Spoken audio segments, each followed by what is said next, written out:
Hello friends, এই যে আমরা বেরিয়ে গেছি আজকে ডুয়ার্সের প্রোগ্রামে। তো ডুয়ার্সের প্রোগ্রামে যাওয়ার আগে আমার স্কুলের একটু কাজ ছিল। তো যাই হোক, তারপরে আমরা স্কুল থেকে একদম ডাইরেক্ট ডুয়ার্সে গেলাম। ডুয়ার্সে গিয়ে আমরা কিছু বাচ্চাদের নিয়ে ফটোশ্যুট করে নিলাম, কারণ পরে ভিড় হয়ে গেলে আমাদের বাচ্চাদের ফটো তোলা হবে না, প্রোগ্রামে থাকবে ওরা।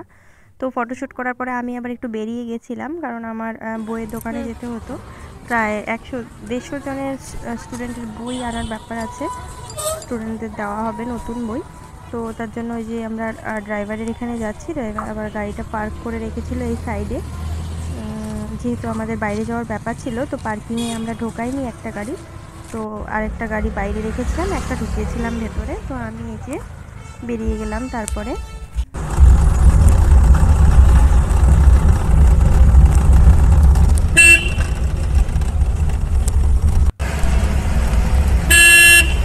এই যে বইয়ের দোকানের এখানে চলে এসেছি, বুক সেন্টার। তো এখানে বই নিলাম। তো তারপরে ফোন আসলো যে প্রোগ্রাম শুরু হবে, তো চটপট বই নিয়ে আমরা বেরিয়ে পড়লাম প্রোগ্রামে।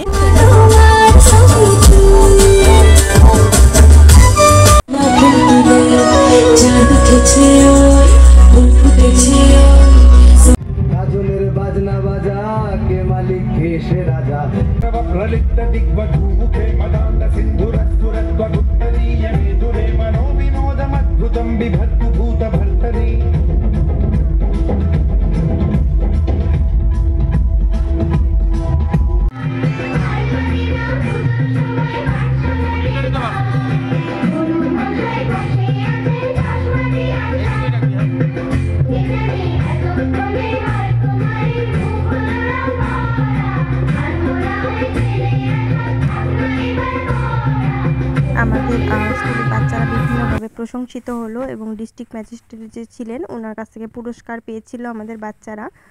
তো দেখো, তারপরে ওনাদের কাছ থেকে অনেকভাবে প্রশংসিত হয়েছিল, যেটা শুনে আমাদের বেশ গর্ববোধ হচ্ছিল।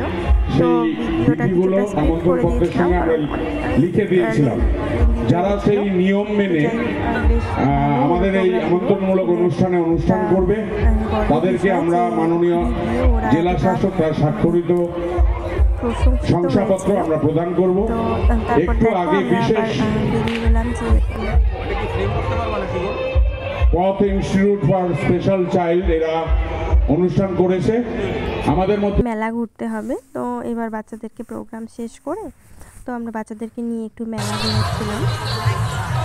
সন্ধ্যাবেলা ছিল, বেশ ভালোই ভিড় ছিল, যদিও মাঠটা অনেক বড়। বিভিন্ন স্টেজ ছিল, 3-4টা স্টেজ ছিল, বিভিন্ন স্টেজে প্রোগ্রাম হচ্ছিল, গান বাজনা, কোথাও বাচ্চাদের প্রোগ্রাম। এই মঞ্চে সবাই একসঙ্গে আমরা বসু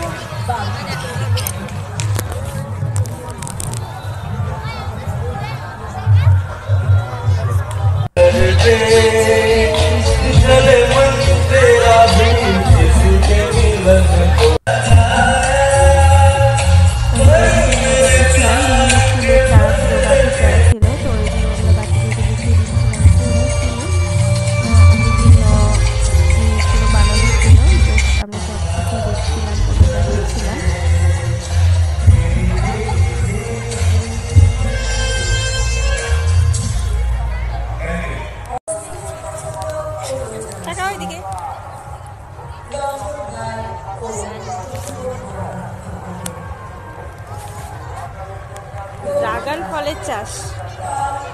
এই দেখো ড্রাগন ফল।